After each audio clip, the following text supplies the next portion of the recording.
سورہ زخرف آیت صفحہ نمبر 24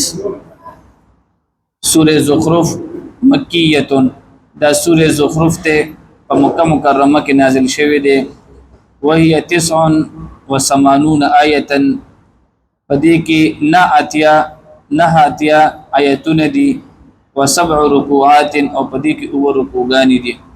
اعوذ بالله من الشیطان الرجیم بسم الله الرحمن الرحیم حامیم والكتاب المبين إنا جعلناه قرآنا عربيا لعلكم تعقلون وإنه في أم الكتاب لدينا لعلي حكيم صدق الله العظيم سورة زخرف آیت نمبر 1 رکوع 25 سپارہ صفحہ نمبر 24 دا سورہ زخرف دی او په مکه مکرمه کې نازل شوی دی اور د دې نړوان دي چې کم دی 2 سورتونه هم نازل شوی دي او د ترتیب په اعتبار سره چې کم دی دا 53 نمبر سورت دی 63 نمبر پدې کې چې کم دی 89 آیتونه دي او پکې رکوعګانی دي الله دې په صحیح طریقې سره ماته د ویلو او بیا په الله دې پتا سو ته ماته په عمل توفیق را نصیب کړي د سورې زخرف ته زخرف څه کې ویل کېږي چې زخرف چې کوم دې دا سونې ته ویل کېږي او د دې زخرف ته کې تحقیق او د دې چې کوم دې مکمل تفصیل دا به چې کوم دې په درې مرکو کې به ان شاء الله راځي پدې سورت په ابتدا کې چې کم دی حامیم حروف مقطعات نه حرف راغلي دی حامیم د دې صحیح معنی او مطلب دا الله پاک ته پته ده او بعض علماء دا ویلي دي چې حروف مقطعات کې چې دا کم حروف دي دا هر یو حرف چې کم دی د الله تعالی د نوم طرف ته اشاره ده نو حان چې کم دی حمید ناراضي دا د الله تعالی صفتی نوم دی حمید هغه یو ذات چې داغه کم دی تعریف شوی وي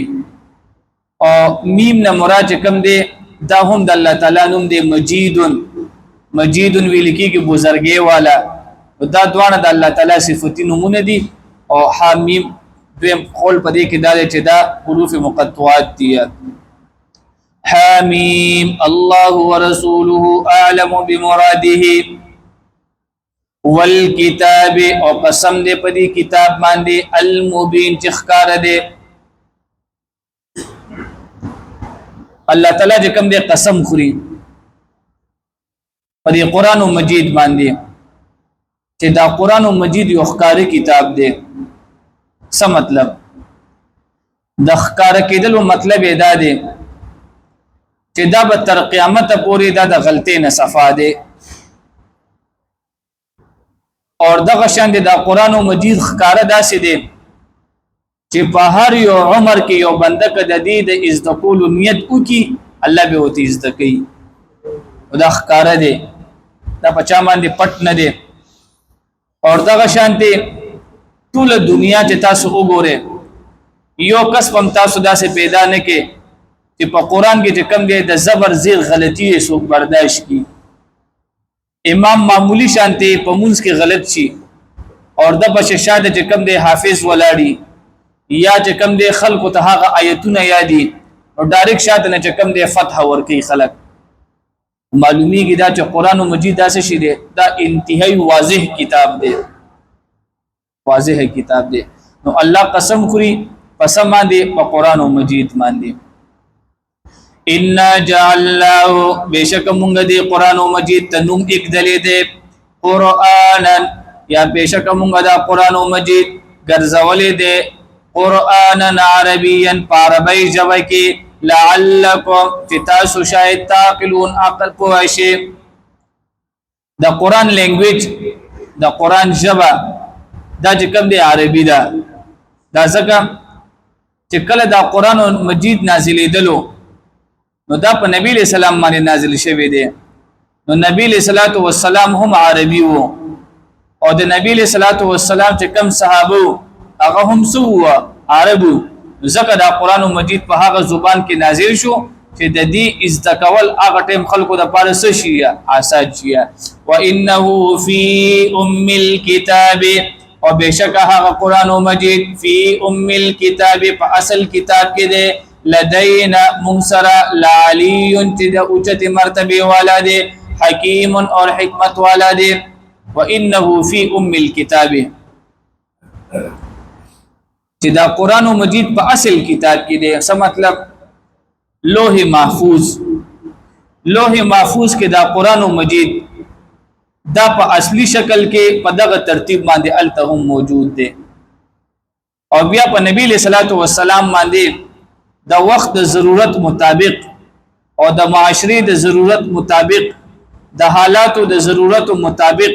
د لوح محفوظ د چکم دی لګ لګ په نبی له صلوات و سلام باندې بیا دنیا کې نازل شوی دی افنضرب عنکم الذکر نو آیا مونږ لریکو عنکم لتاسنا الذکر دا ذکر صفحا په اړولو سره ان کنتم قوما مسرفین